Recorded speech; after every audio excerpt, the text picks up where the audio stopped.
Hello guys, आप सब अच्छे होंगे और मस्त होंगे। आज मैं आपको मॉक 44 या पीजीटी पोल साइंस का 13 जुलाई का सेकंड शिफ्ट का पेपर कर रहा हूँ। पहला क्वेश्चन देखो। पहला क्वेश्चन क्या बोलता है? पहला क्वेश्चन बोलता है कि 4 कक्षाएं दे रखे हैं हमें, कक्षा 7, कक्षा क्लास 8, क्लास 9 और क्लास 10, जिसमें ये बता रखा है कुछ विद्यार्थी हैं जो प्रथम श्रेणी से पास हुए, कुछ द्वितीय श्रेणी से पास हुए और कुछ अनुत्तीर्ण हुए। ये पहले वाले प्रथम श्रेणी के से दूसरी श्रेणी के हैं और ये अनुत्तीर्ण वाले हैं, ठीक है। तो इसने कहा है किस कक्षा में उत्तीर्ण होने वाले विद्यार्थियों की संख्या सबसे कम है। मतलब ये बताना है कि कौन सी कक्षा में उत्तीर्ण होने वाले विद्यार्थी सबसे कम है। उत्तीर्ण होने वाले कौन से विद्यार्थी होंगे? जो फर्स्ट श्रेणी में होंगे और द्वितीय श्रेणी में होंगे, वही तो होंगे ना उत्तीर्ण वाले। उत्तीर्ण तो वही हुए हैं जो प्रथम श्रेणी में आए हैं बच्चे और द्वितीय श्रेणी में।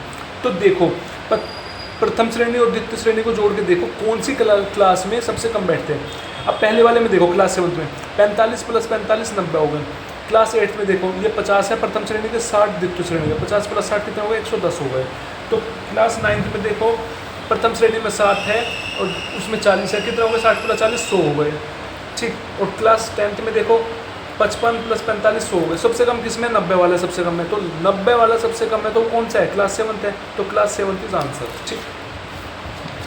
नेक्स्ट देखो, नेक्स्ट बोलता है एक पुरुष का वेतन के रूप में प्रति माह 5,842 मिलते हैं। मतलब एक पुरुष है जिसका वेतन जो है हर महीने कितना मिलता है उसे? वेतन 5,842। वह प्रत्येक महीने अपने वेतन का 50% बचाता है। वो हर महीने अपने वेतन का कितना बचाता है? 50% बचाता है। तो उसकी मासिक व्यय कितनी होगी? मतलब मासिक व्यय ज्ञात करना, मतलब उसका खर्चा ज्ञात करना है। एक चीज़ देखो, सिंपल तरीका एक तो ये है इस क्वेश्चन को करने का, जब वो अपने वेतन का 50% बचाता है तो खर्चा कितना करता होगा? 50% करता होगा। तो खर्चा तो 50% करता होगा, मतलब खर्चा आधा करता है। तो इसने खर्चा ही पूछा है। अब जो भी सैलरी है उसकी, जो भी वेतन है उसका 5,842 है, इसका आधा कर देंगे तो वो सीधा निकल जाएगा, उसका खर्चा उतना है।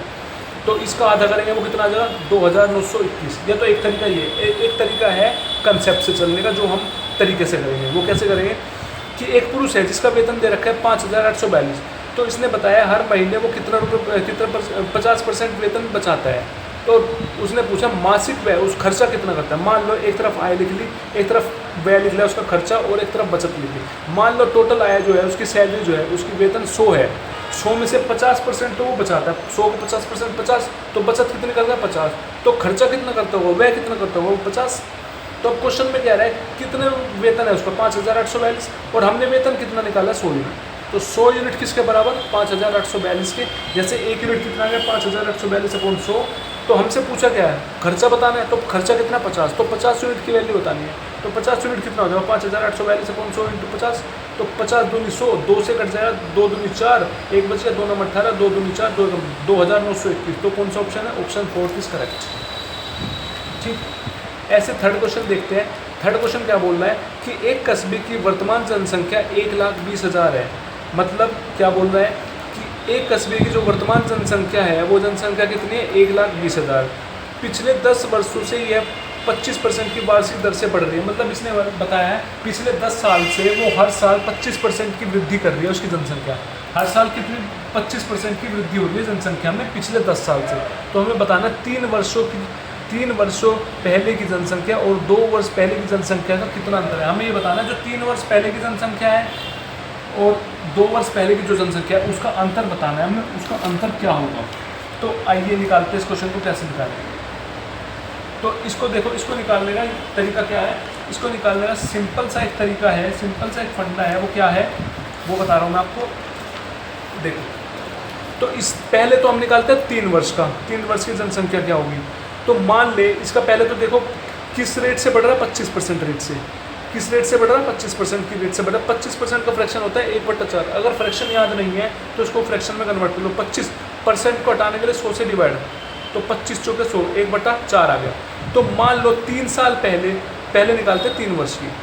मान लो 3 साल पहले उसकी जो जनसंख्या थी x थी, तो 4 का 25% 1 है, मतलब 4 से जनसंख्या कितनी हो रही है? हर साल 5 हो रही है, क्योंकि वृद्धि कर रही है। 4 से कितनी हो रही है? 5 हो रही है। तो मान ले 3 साल पहले जो जनसंख्या थी x थी, तो हर साल 25% बढ़ रही है, मतलब 4 से क्या हो रही है? 5 हो रही है। तो पहले साल कितनी होगी? 5/4 होगी। दूसरे साल फिर 4 से 5 होगी, मतलब 5/4 होगी। तीसरे साल फिर से 5/4 होगी।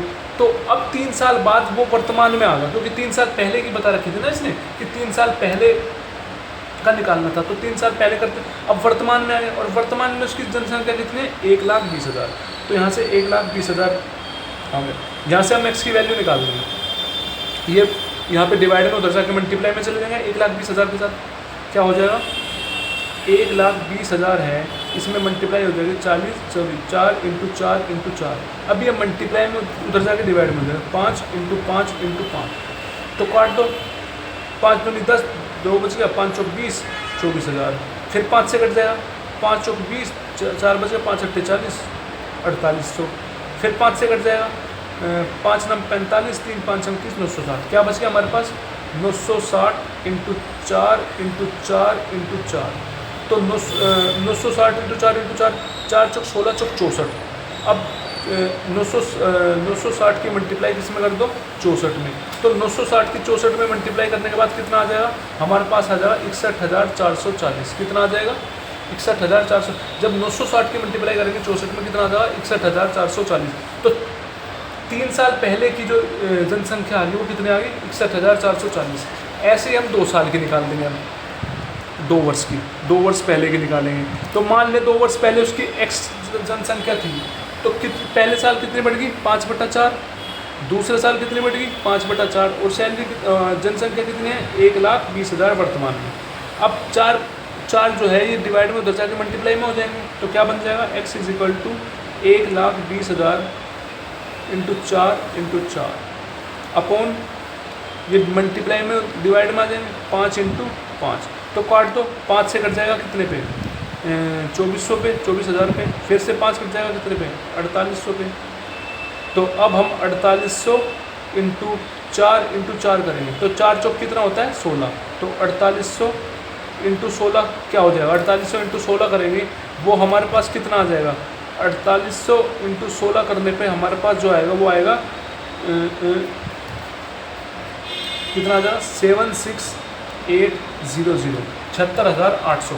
मतलब 2 वर्ष पहले की जो जनसंख्या आई है वो 76,800 आई है, और 3 वर्ष पहले की जो जनसंख्या आई है वो 61,400 आई है। तो इसने बोला 3 वर्ष पहले की जनसंख्या और 2 वर्ष पहले की जनसंख्या में कितना अंतर है। अब इनको अंतर निकाल दो, इनको क्या कर दो माइनस कर दो। किसको 76,800 में से किसको घटा दो 61,440 को। किसको घटाना है 61,440 को। क्या बन जाएगा 0, 10 में से 4 गए 6 बचे, 7 में से 4 गए 3 बचे, 5 में से गए 7 में से 4 गए 3 बचे, और 6 में से गया 5 बचा, और 7 में से गए कितने बचे 15,360। कितना बचा 15,360। Option A is correct answer. ठीक, आई होप आपको समझ में आया होगा। नेक्स्ट क्वेश्चन देखते हैं। अब नेक्स्ट क्वेश्चन क्या बोल रहा है 3 साझेदार मोहित, पारुल और चारू एक व्यवसाय में क्रम से 480 रुपये, 540 रुपये और 690 रुपये का निवेश करते हैं। मतलब 3 साझेदार हैं, कौन मोहित, पारुल और चारू। कितने साझेदार हैं 3 साझेदार हैं, मोहित, पारुल और चारू, जो कि व्यवसाय पे निवेश कितना करते हैं। मोहित जो है कितना निवेश करता है 480 का, पारुल कितना निवेश करता है 540 का, और चारू कितना निवेश करता है 690 का। ठीक, तो यदि वे 1311 का लाभ आपस में बांट लेते हैं तो कितने का लाभ बांट लेते हैं वो 1311 का। तो तीनों का लाभ कितना हुआ 1311 का। तो हमें बताना तो मोहित का प्राप्त लाभ का हिस्सा ज्ञात कीजिए। मतलब हमें बताना है मोहित को कितना लाभ हुआ है, हमें उसका मोहित का बताना है। अब कैसे करेंगे, हमेशा याद रखना जब भी इसमें टाइम कांस्टेंट है, टाइम दे रखा है फिक्स, मतलब एक निश्चित टाइम में बता रहे हैं। जब भी टाइम फिक्स दे रखा हो तो जितना हमें निवेश का रेशियो होता है, जितना हमारा निवेश का अनुपात होता है उतना ही हमारा प्रॉफिट का अनुपात होगा। तो एक तरफ लिख लिया हमने मोहित, एक तरफ लिख लिया पारुल और एक तरफ लिख लिया चारू। मोहित का निवेश कितना 480, पारुल का 540 और चारू का 690। तो काटेंगे 0 से 0 कट गया, 0 से 0 कट गया। अब कट जाएगा 3 से काटो, 3 16 48, 3 18 3 23। ये 16 18 23 रेशियो आ गया किसका उसके निवेश का। तो मैंने क्या बताया जितना निवेश का हो उतना ही प्रॉफिट का हो। तो प्रॉफिट का रेशियो क्या होगा 16 रेशियो 8 18 रेशियो थे। तो टोटल प्रॉफिट कितना दे रखा है 1311, और हमने जो टोटल प्रॉफिट निकाला है वो कितना निकाला है 16 + 18 + 23 कितना 57। तो 57 यूनिट किसके बराबर 1311 के। यहाँ से 1 यूनिट किसके बराबर होगी 1311.57। हमसे पूछ रहा मोहित का लाभ कितना हुआ, तो मोहित का लाभ कितना 16, तो हमें 16 यूनिट की वैल्यू बतानी है। तो 16 यूनिट की वैल्यू क्या हो जाएगी 1311.57 × 16। तो सोल्व करेंगे 368 आ जाएगा। तो ऑप्शन 1 इज करेक्ट। ठीक, ऐसे नेक्स्ट क्वेश्चन देखते हैं। नेक्स्ट क्वेश्चन क्या बोलता है, नेक्स्ट क्वेश्चन बोलता है कि क्वेश्चन नेक्स्ट क्वेश्चन क्या बोलता है, ये होगा ना 5वां क्वेश्चन।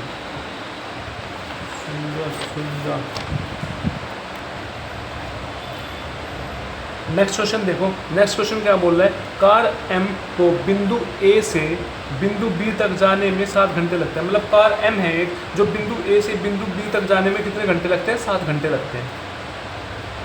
तो अगर वही कार अपने मूल चाल की 15 किलोमीटर पर आवर कम चाल से समान दूरी तय करें, मतलब उसी समान दूरी को वो अपनी गति घटा के 15 किलोमीटर प्रति घंटे की स्पीड को कम करके अगर वो दूरी तय करे तो उसे 8 घंटे लगते हैं। कितने घंटे लगते हैं, 8 घंटे। तो बिंदु A से बिंदु B की दूरी कितनी होगी हमें ये बतानी है। ठीक है, चलो निकालते हैं। तो आपको पता है स्पीड इजिकल टू क्या होता है, डिस्टेंस अपॉन टाइम। तो इसने कहा है डिस्टेंस क्या है, कॉन्स्टेंट है। डिस्टेंस मतलब फिक्स है, समान है। तो जब डिस्टेंस फिक्स होता है, जितनी हमारी स्पीड होगी, गति होगी, उसका उल्टा हमारा टाइम होगा। मतलब अगर स्पीड ज़्यादा होगी तो टाइम कम लगेगा, टाइम ज़्यादा होगा तो स्पीड कम लगेगी। ठीक है, तो अब हमने क्या किया, हमने जो इसके टाइम था, टाइम लिख लिया। तो पहले जो कार M है कितने घंटे लेता है, 7 घंटे। फिर अगर उसकी 15 किलोमीटर पर आवर की स्पीड को कम कर दिया तो कितने घंटे ले रहा है, 8 घंटे। तो इसका उल्टा कैसे, 7 को छोड़ के जो बच गया 8 यहाँ पे आ गया, 8 को छोड़ के जो बच गया 7 इधर आ गया। मतलब ये हो गया हमारा उसकी स्पीड का, उसकी गति का रेशियो। तो 8 से रेशियो क्या हो गया, 7 हो गया। तो उसकी गति 8 से कितनी होगी, 7 होगी। मतलब कितने की कमी हुई, 1 यूनिट की। और क्वेश्चन में हमें कितना बता रखा है, कितना कम हुआ, 15 किलोमीटर पर आवर। तो 1 यूनिट की वैल्यू 15 किलोमीटर पर आवर। तो 8 यूनिट की वैल्यू क्या आ जाएगी, 15 × 8 कितना बन जाएगा, 120। तो मतलब 120 स्पीड इसकी हो जाएगी। और 7 यूनिट की निकालेंगे, 7 यूनिट इक्वल टू 15 × 7 कितना, 105 इसकी हो जाएगी। तो ये आ गई हमारी दूरी। और एक की दूरी आ गई 120 और दूसरे की दूरी आ गई 105। ठीक है, सॉरी दूरी कह रहा हूँ, स्पीड। इसकी स्पीड आ गई 120 और इसकी स्पीड आ गई 105। अब हम क्या करेंगे, हमें निकालनी है दूरी। दूरी का फॉर्मूला होता है, डिस्टेंस का फॉर्मूला होता है स्पीड इंटू टाइम। स्पीड कितनी हमारी 120 और टाइम कितना लग रहा है 7। तो 120 की मल्टीप्लाई 7 में करेंगे कितना बन जाएगा, 840। तो 840 किलोमीटर। तो दूरी कितनी आ गई, 840 kilometre. Option second is correct. I hope समझ में आया होगा।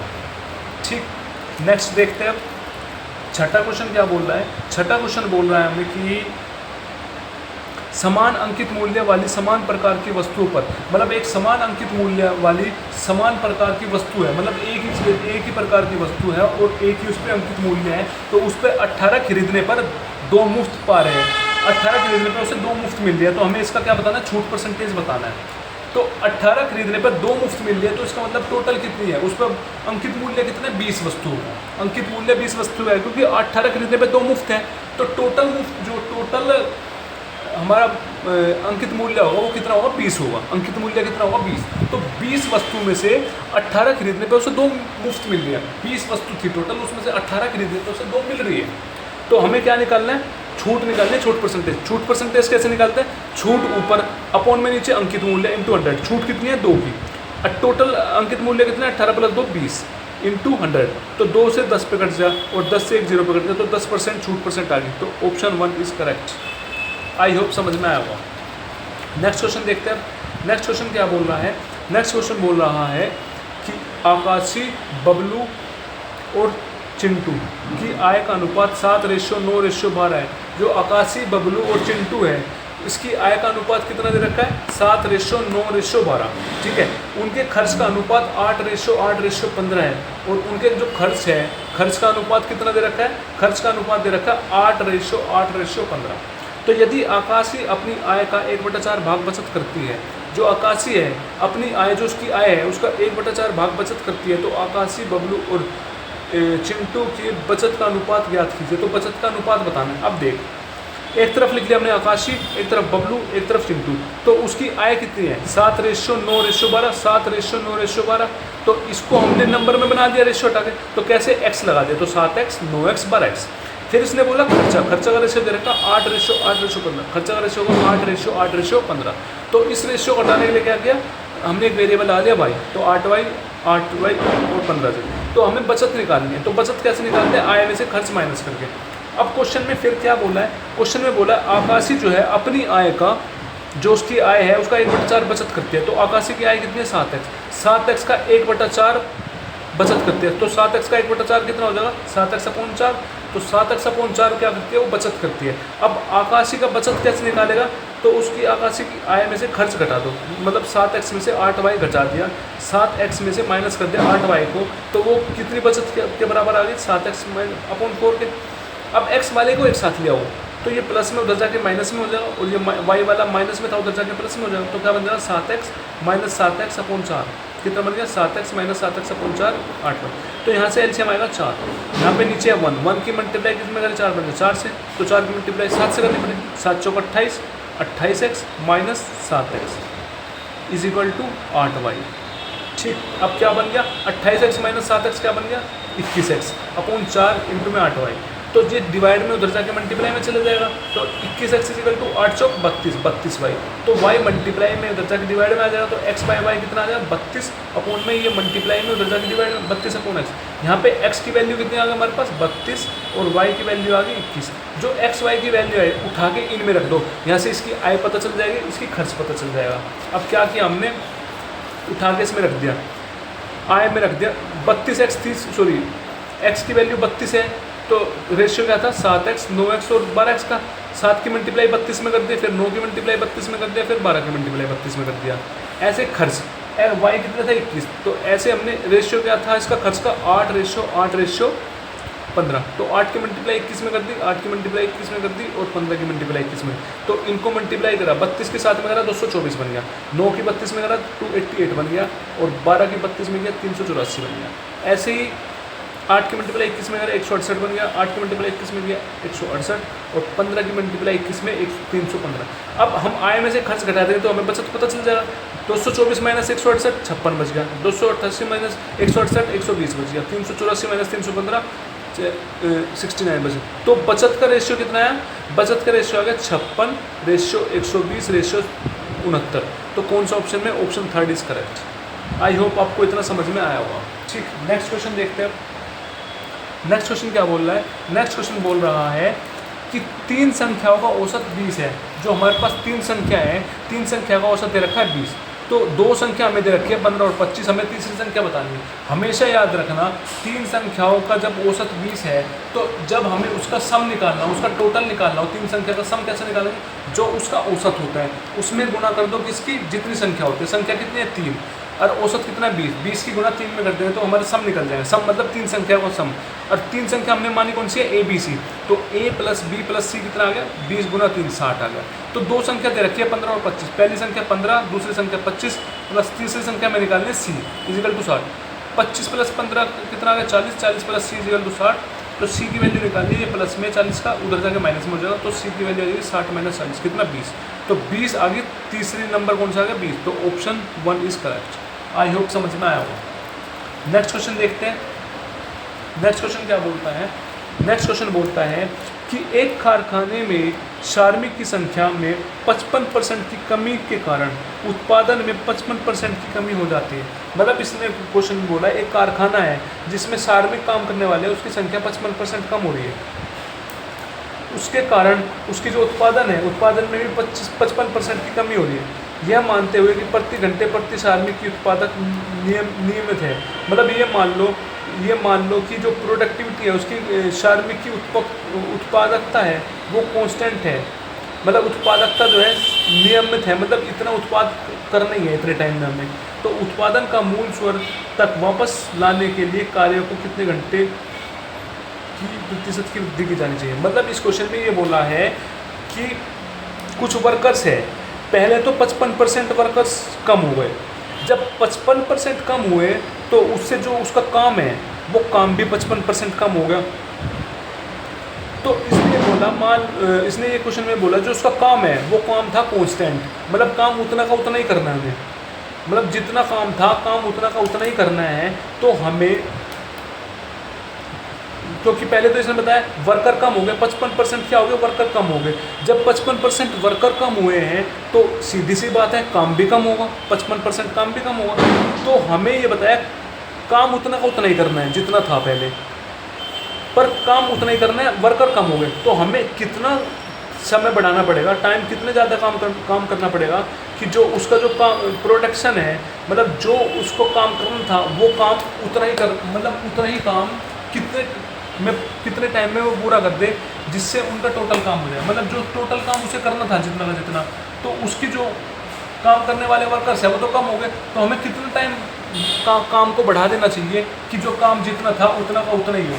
मतलब काम फिक्स है, मतलब काम उतना ही करना है, तो वर्कर कम हो गए तो हमें बताना है कितने टाइम ज़्यादा काम करना पड़ेगा। अब एक चीज़ देखो, यहाँ दो तरीके से इस क्वेश्चन को निकाल सकते हैं। पहला तरीका क्या निकालने का है, पहला तरीका ये निकालने का है, हमें ये देखना है कि कितने घंटे काम को बढ़ाना पड़ेगा, कितना घंटे काम को बढ़ाना पड़ेगा। तो पहले इस क्वेश्चन में देखो, जो नंबर ऑफ वर्कर्स है कितने कम हुए, 55%। 55% का होता है 55/100। तो काट दो यहाँ से, 5 से 5 11 था, 5 20 था, तो -11/20। कितने की कमी आ रही है कितने वर्कर कम हो गए, -11/20। तो हमेशा याद रखना, जब भी कोई चीज़ बोले कि हमें काम उतना का उतना ही करना है, काम उतना का उतना ही करना है, एक चीज़ को घटा रहे हैं और वो दूसरी चीज़ पूछ रहे हैं, दूसरी चीज़ कितनी बढ़ाए कि काम उतना का उतना पूरा हो जाए। एक चीज़ घटा दी तो दूसरी चीज़ कितनी बढ़ा दे कि काम उतना का उतना ही हो जाए। मतलब काम उतना ही करना है पर एक चीज़ घट गई तो दूसरी चीज़ बढ़ा दी, तो कितनी बढ़ाई। तो इसका एक सिंपल तरीका है, ये माइनस था इधर प्लस हो जाएगा, 11 था तो 11 एज इट इज़ लिख दो, अपोन में इसमें से अगर माइनस का साइन है तो इसमें से इसको माइनस कर दो, अगर प्लस का साइन होता तो प्लस कर दो। तो 20 में से 11 गए, कितने बचे, 9 बचे, और इंटू कर दो 100 से, तो हमारा आंसर आ जाएगा। ठीक है, तो क्या बन गया, 1100/9। तो इसको डिवाइड कर दो 1100 को 9 से, 9 एकम 9, 9 दूनी 18, 9 दूनी 18, 2 कितना आ गया, 122 से 2/9। तो ऑप्शन 2 इज़ करेक्ट आंसर। ठीक है, तो मतलब समझ में आया, मतलब ये कहना चाह रहा हूँ कि कोई चीज़ है, मतलब एक आसान तरीके से समझाता हूँ मैं, मतलब कोई चीज़ है कि कोई चीज़ मान लो 10 रुपये की है, अरे कोई चीज़ 10 रुपये की है और हमने 2 चीज़ खरीदी, तो वो कितने में खरीदी, मतलब 2 चीज़ खरीदी है और एक चीज़ 10 रुपये की है, तो वो उसने कितने रुपए खर्च करे उस पर, 20 रुपये।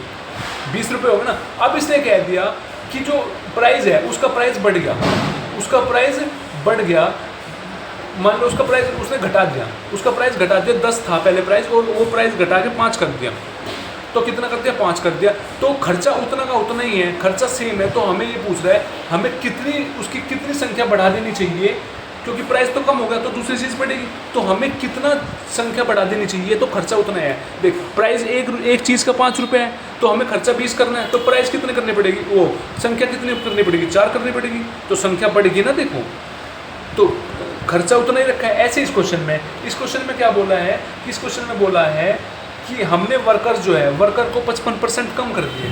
जब वर्कर को 55% कम कर दिए तो सीधी सी बात है 55% कम कर दिए तो काम भी कम होगा, 55% काम भी कम होगा। पर ये बोला काम जितना पहले था उतना ही करना है, पर वर्कर जो है कम हो गए, तो हमें उतना ही काम करने के लिए कितना टाइम ज़्यादा काम करना पड़ेगा वो काम पूरा हो जाए। समझ रहे हो? तो 55% कम कर रहा है वर्कर काम, तो 55% का मतलब 55/100, यहाँ से कट देंगे -11/20 आ गया। तो दूसरी चीज़ बढ़ रही है तो इसलिए प्लस का साइन लग गया, 11 था एज इट इज उतार लिया, अपोन में जो माइनस का साइन था तो 20 में से माइनस कर दिया 11 को, क्या बच गया 11/9 इंटू 100। तो इसको सोल्व करेंगे, सीधा आंसर आ जाएगा ये। ठीक है, यह दूसरा तरीका ये है इसको करने का कि हमें निकालना है काम। हमें क्या निकालना है, हमें निकालना है इसका काम कितना हुआ, मतलब उसकी उत्पादक कितनी हुई है। तो उत्पादक कैसे निकालते हैं, जितने उसके वर्कर होते हैं, वर्कर की गुणा कर दो किसमें, उसके टाइम में, जितना टाइम काम कर रहे हैं, जितना वर्कर है वर्कर की गुणा कर दो टाइम में, तो उससे पता चल जाएगा उसकी उत्पादकता कितनी हुई है। ऐसे सबसे पहले वर्कर लिख दो, यहाँ पे लिख दिया वर्कर, फिर हमने नीचे लिख दिया टाइम, और नीचे हो जाएगा इनकी गुणा करके कितना इनकी प्रोडक्टिविटी है। ठीक है, तो वर्कर कितना है, 55% है। 55% का फ्रैक्शन कितना होता है, 55% का फ्रैक्शन होता है 55/100, मतलब कितना है 11/20। मतलब कोई चीज़ वर्कर 20 थे, 20 से 11 घट के कितने हो गए 9, 20 वर्कर थे, 20 से कितना हो गए 9। ठीक, तो जो टाइम है, टाइम को हमें कितना बढ़ाना पड़ेगा कि जो उसका खर्चा है वो सेम रहे। खर्चा क्या है, उस खर्चा क्या रहो, उसका प्रोडक्टिविटी है सेम रहे। सेम मतलब दोनों की एक एक रहे, सेम हो गया ना ये, एक एक। तो अब हमें निकालना है इसका टाइम। टाइम कैसे निकालेंगे? अब ये चीज़ हमें निकालनी है, नीचे की चीज़ दे रखी है, जैसे ये नीचे की चीज़ दे रखी है, इसकी गुणा इसमें करके यहाँ पे लिख देंगे, 9 × 1 9, ऐसे 20 की गुणा इसमें करके यहाँ पे लिख देंगे। मतलब जो समय है वो 9 से कितना होगा, 21 होगा, 9 से कितना होगा, 21 होगा। तो कितने की वृद्धि हुई? 11 की। 11 की वृद्धि हुई किस पे? 9 पे। 9 से तो वृद्धि की है ना, 11 की वृद्धि हुई 9 पर, तो 11 ऊपर, कितने की वृद्धि हुई? 11 की। किससे? 9 से, तो 9 नीचे इंटू 100। तो सोल्व करेंगे, आंसर वही आएगा। आई होप ये चीज़ आपको समझ में आ गई होगी। ठीक, नेक्स्ट क्वेश्चन देखते हैं। नेक्स्ट क्वेश्चन बोल रहा है कि एक बस 59 किलोमीटर पर आवर की चाल से गतिमान है। मतलब एक बस की जो स्पीड है, एक बस की गति जो है कितनी है? 59 किलोमीटर पर आवर। तो यदि इसकी चाल 89% कम कर दी जाए, अगर उसकी चाल को 89% कम कर दी जाए तो बस की नई चाल क्या होगी? तो हमें बस की नई चाल बतानी। मतलब एक बस है, एक बस की जो गति है, स्पीड है, वो कितनी रखी है? 59 किलोमीटर पर आवर। ठीक है, तो यदि इसकी चाल जो है 89% कम कर दी, अगर हमने उसकी चाल को 89% कम कर दी, तो उसकी जो नई चाल बनेगी बस की वो क्या बनेगी? सबसे पहले 89% निकालो, किसका? 59 का। तो 89% निकालेंगे, 89/100 इंटू 59, तो क्या बनेगा? अब 89 की मल्टीप्लाई 59 में करो, 89 की मल्टीप्लाई 59 में करेंगे, 9 9 से 81, 8 ऊपर, 9 8 से 72, 80। तो 9 5 से 45, 4 ऊपर, 8 5 से 40, 44। तो कितना बन गया? 1 5 8 4 12, हंसी लगाए, 5 2 5 1, कितना बन गया? 5 2 5 1/100। तो जितने जीरो उतना पॉइंट हटा के लगा दो, 2 नंबर हटा के लगा, तो कितना बन गया? 52.51। तो मतलब कि कितनी मतलब किसी गति में कितने की कमी करती? 89% में। तो कितने की कमी करनी पड़ेगी हमें? 52.51 की कमी करनी पड़ेगी। मतलब पहले जो उसकी गति थी 59 थी, तो उसमें फिर कमी कितनी करनी पड़ेगी? 52.51। तो कमी कर दो, माइनस कर दो 52.51 को, क्या बच जाएगा? 59 में से माइनस करने से, 59 में से 52.51 को माइनस करेंगे तो 10 में से 1 गया 9 बचा, 9 में से 5 गए 4 बचा, 8 में से 2 गए 6 बचा। तो कितना बच गया हमारे पास? 6.49 किलोमीटर पर आवर। तो जो हमारी नई स्पीड है, नई गति कितनी मिलेगी? 6.49 kilometre per hour. Option 1 is correct. ठीक, ऐसे नेक्स्ट क्वेश्चन है। नेक्स्ट क्वेश्चन क्या बोलता है? नेक्स्ट क्वेश्चन बोलता है 7 सेंटीमीटर भुजा वाले दो घनों का एक साथ रखकर एक घनाभ बना दिया जाता है। मतलब क्या है? इस क्वेश्चन में बोला है कि 7 सेंटीमीटर भुजा वाला एक घन है, तो उन एक घन को दो घन मिलाकर एक घनाभ बना दिया जाता है, तो उसका आयतन बताना है। अब देख, पहले ये घनाभ था एक, ठीक है, तो इस घनाभ को दूसरे घनाभ से जोड़ दिया, एक घनाभ से और जोड़ दिया इसको, ठीक है। इसका घनाभ बनेगा ये इस टाइप से कुछ,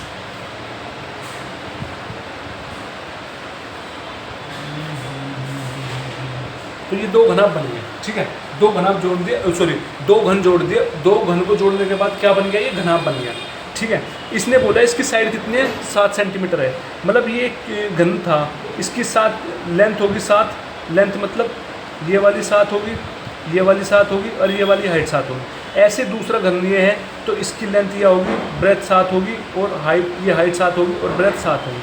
तो एक चीज़ देखो, ये हमारी होगी ब्रेथ, ब्रेथ कितनी है? 7 है, और इस घनाभ की पूरी लेंथ क्या बनेगी? ये बनेगी, तो ये कितनी होगी? 14। हाइट ये बनेगी, ये होगी 7। तो हमें घनाभ का आयतन का फॉर्मूला निकालना है। तो घनाभ के आयतन का फॉर्मूला क्या होता है?